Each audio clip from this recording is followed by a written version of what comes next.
Well, good morning. This is Kat, and I just wanted to make a quick little video. Hopefully, it's not going to be too long, but this is kind of something I think is important and kind of needs to be brought up.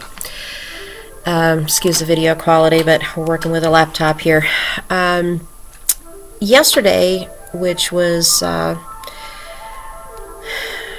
Tuesday, and I posted a story that kind of really struck home with me in our Facebook group, Real Talk, and kind of shared it out to a few other places. I had received an article in my email.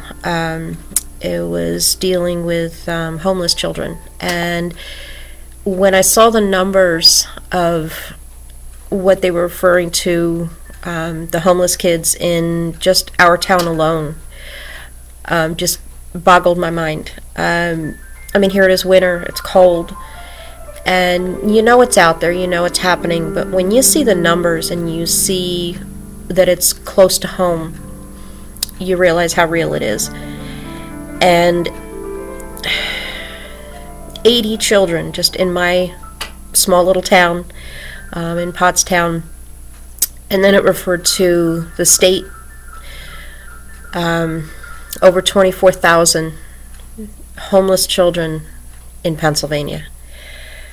And realizing that there were that many in one state also made me realize we're not even the worst state. There's other states that are so much worse than ours. We're considered one of the medium or lower count states. So if you look at how many children across the whole United States, the numbers just boggle the mind. And then I started thinking about how there's been so much hype over the Super Bowl. And I started thinking, oh, goodness, how much money went into this one-day sporting event. One day. So I did a little research because I was curious, how much money went into this one event when we have so much need going on. And the numbers, again, just boggled my mind. It just astounded me as to how much money was put into this one event, how much revenue was created by this one day, one afternoon and evening event. And I started thinking, okay, well, obviously this is such a problem, this is such a big deal, and I will talk about the numbers a little bit more in a minute, but the main reason that I'm doing this video is I started asking myself, with this being such a big problem, what is it that I can do? I don't financially have the ability to do anything to help that way. I'm struggling with my own business, and if my business was, bringing in more money and I had the extra to put aside, I would, in a heartbeat, I would be putting money towards this. But even then, it would be such a small dent. But if I had it, I would do it. And then I thought, well, what about time? Maybe there's something I can devote my time to. Again, trying to keep your own business going takes a lot of time. And I don't have a lot of free time. And I thought, well, there's got to be something that I can do. There are people out there that have the ability to help financially. There are people that have the ability to help with their time. What can I do? I thought, okay, well, I have a voice. I have a laptop. I have a YouTube channel. Maybe there's something I can do to reach the people that can do something. What can you do? Do you have the time that you could pitch in to help put things together, to help pass things out, to spread the word? If you don't have a lot of time to devote to it, and financially a lot of us are struggling, so maybe you don't have the time or the money, but do you have 1 second to click a share button? Maybe by you sharing something like this out, maybe it'll reach the right person. Maybe it'll reach somebody, maybe one of your friends, or just somebody that randomly sees a shared post or this shared video. Maybe it'll hit the right person that can do something. Or you can give it to somebody else that can also share it. and spread it. Anything that we can do to bring awareness to this issue, to make people realize just how bad this really is. And if you can't help financially and you can't help with your time, let's at least use our voice. Let's at least use what tools we have to do what we can. So back to the numbers. I want you to, it's really easy to find, but if you just search your own state and do yourself a favor, look at how many homeless children are in your state alone. I pulled up a really good website. I don't honestly remember the name of it. I guess I should have wrote that down. But I did take some statistics down. Now, they didn't have the updated ones for, the last year or so.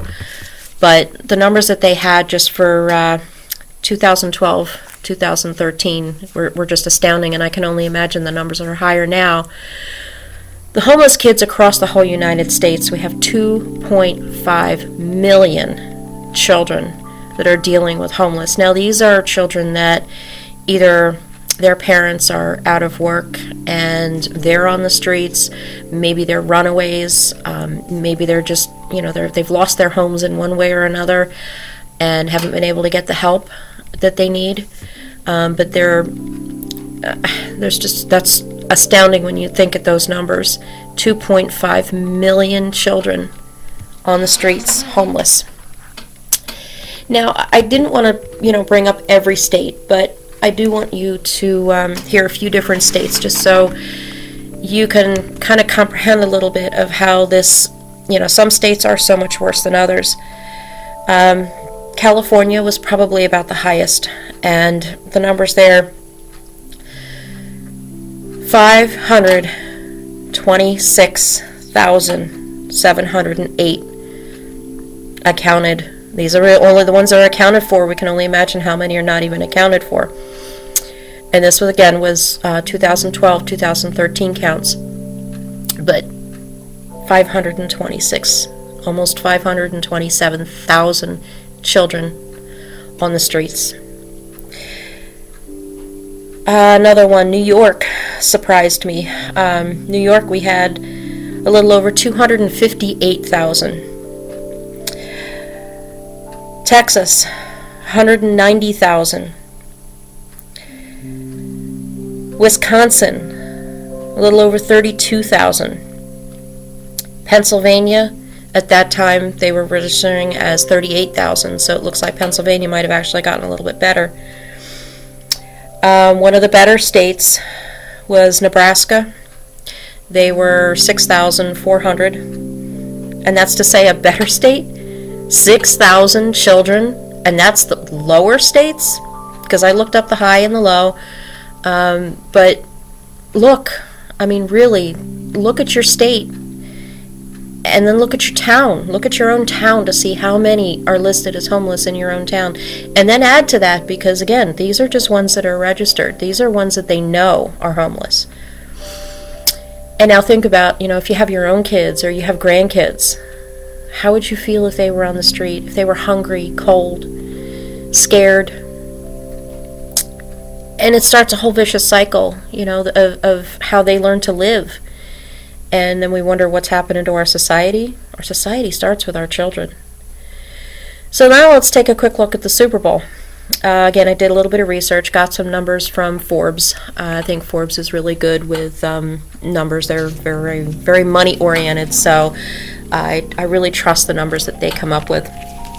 So overall, the Super Bowl, the revenue that the Super Bowl brought in, now keep in mind again, this is a one-day event. This was a record this year, $620 million in revenue. $620 million. The players, the winners, got $102,000. The losers, $51,000 to be a loser. Oh my goodness, $51,000 to lose a game. And that's not including bonuses that a lot of them got. CBS advertisements generated for them approximately $350 million. Generated revenue, $350 million.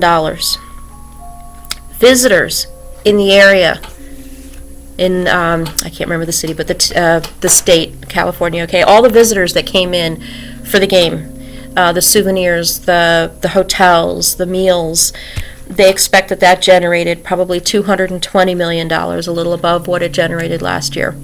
$220 million that people spent just visiting. Now you compare these numbers of the money that was brought in, and then you look at the numbers of children and think about what the revenue from one day could have done for these children for months, maybe even longer. And the math, I'm sorry, it just doesn't add up. If we could bring in that kind of money, if people were paying $5,000-$6,000 for a ticket to get into the Super Bowl, one ticket, if they could have taken the money that they spent on that one ticket and put it towards helping some of these children, the amazing things that could have been done, the children that could have been helped. And that was just one event. So, again, my main point here is to use that comparison to show you how insane our society has gotten with our priorities, how different community has become. There was a time when a community never would have allowed this. Communities would have pulled together, and I'm not talking about just your inner community, your friends, your family. I'm talking about your neighbors, your whole town as a community, your whole city. It used to be considered a community. Now everybody's just in their own little worlds and thinking about themselves. And we're all guilty of it, myself as well. That's why I'm trying to do this now. But I just want you to think about that. Think about what your community is. What does your community become? How many of your neighbors do you actually know? How many of them do you know by name? How many people that live up your street do you know by name? Or do you know anything about them? What kind of work do they do? What are their hobbies? What do they like? How many of those neighbors would be there for you if something happened to your home? Or, there was, God forbid, a death in the family, that you needed help. And how many of those neighbors would you be there for? It used to be everybody was there for each other. Communities were exactly that. They were community. And now it's changed. So what can we do to bring that back? Let's at least start spreading some awareness. Let's start spreading the word. If you can share this, if you can make people become a little more aware, become aware of what's going on in your town, what's going on in your area, and let's start with the children. They're our future. It's where our future lies. And if we can't do something to help our kids, we can't do anything to help ourselves either. So, again, do your research, do your homework. And if it's as simple as hitting a button to share, then please at least do that. If you can do more, awesome. That would be great. But let's all do a little something. So on that note, I need to get back to work, and I just want to wish you all a blessed day. And I want to thank you for taking the minute to, listen to what I had to say. And I hope somehow, some way, at least one person gets to hear this that can do something. So thanks.